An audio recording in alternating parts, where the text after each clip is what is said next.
Luke Humphries, thanks for your time. Never in doubt, eh? Yeah, I probably would have said that 3-0 up, and then you have to give credit to Gabriel because since that semi-final of the World Championships 3 years ago, or wherever it was 3 or 4 years ago, he's not really lived up to that potential of what he's just shown.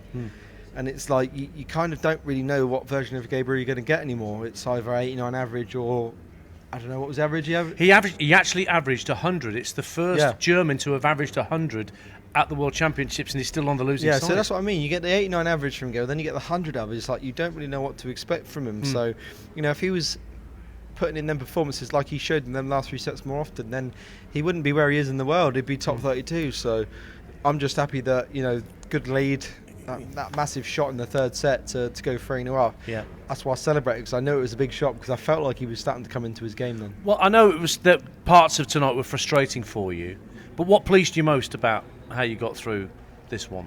Yeah, I mean, of course, tonight I'm pleased to win. It was very frustrating because I practiced so well, and then it was just all around the trebles, and sometimes that can be very frustrating as a player who knows he can score so well, and then, it's just one of them things. It can play on your mind, and when they're going in the treble 21st dart every time, everything feels great, doesn't it? But when they're not, you can panic a little bit. So well, it actually felt at 3-1 when he went off the stage and Gabe had won that fourth set. I think he probably wants to stay on there. Yeah. And Luke's probably happy to have a couple of minutes. And yet he still came back at you. Yeah. You can look at it another way, where maybe he felt like he had nothing to lose. I'm 3-1 down. If I go and have a great fifth set, then he's expected to lose, isn't he? He's 3-1 down against world number 2, but he showed a lot of grit and determination, which obviously he should be very proud of. And it's obviously gutting for himself. He'll be gutted that he's out, but you have to take something from that game if you're him, because he's not had the best 2025, and now he can go to 2026 and think, my game is actually pretty decent. But for myself, I'm here to win this, and really, really pleased that I managed to find something at the right time there. Yeah, you can't finish many games with double 13 to get the job done. It doesn't happen a lot, but I'm just happy that I hit that 12, triple 12, obviously the 130. I missed the treble, and that's just tension. I felt like I threw it well, but when you get a little bit of tension in your game, you can miss these really important moments, these important shots. And I just thought, make sure you get it in there and give yourself a shot to win the set. And obviously treble 12, threw that double 13, lovely, straight in the middle. And me and Nico were chatting, during the course of the commentary, and Nico reminded me about how another German, Ricardo, pushed you hard at this stage a couple of years ago. Something about England-Germany at this stage. Yeah, I think is honestly the German fans are so great. They come over here, and they're outnumbered, but they still manage to make it. Yeah, they still booed you. You could still hear the boos when you walked and they on. were cheering. Well, to be fair, they were great, because I didn't get no whistles. They were so respectful tonight.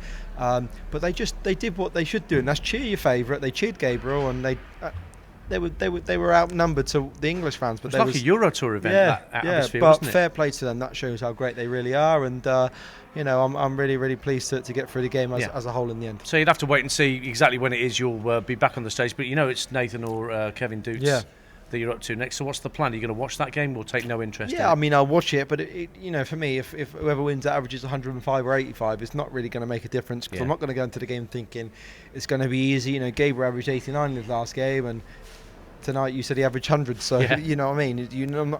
I watch it, and because I'm a good friend with Nathan. I like playing him because he brings out the best of me. But if you don't want to play the best players, because all the time that they can push you and knock you out the tournament. But on the other hand, they bring out the best of me as well. So I kind of 51% want Nathan to win, because obviously he's a good friend, and I want to play against him and play someone good. But also on the other hand, Kevin Dirks is not as strong as Nathan, but the better man may win, and that's who I face. Well, Leeds may not have got all 3 points today, but should have. You got the win. Should have, I know. Should have, would have, could have.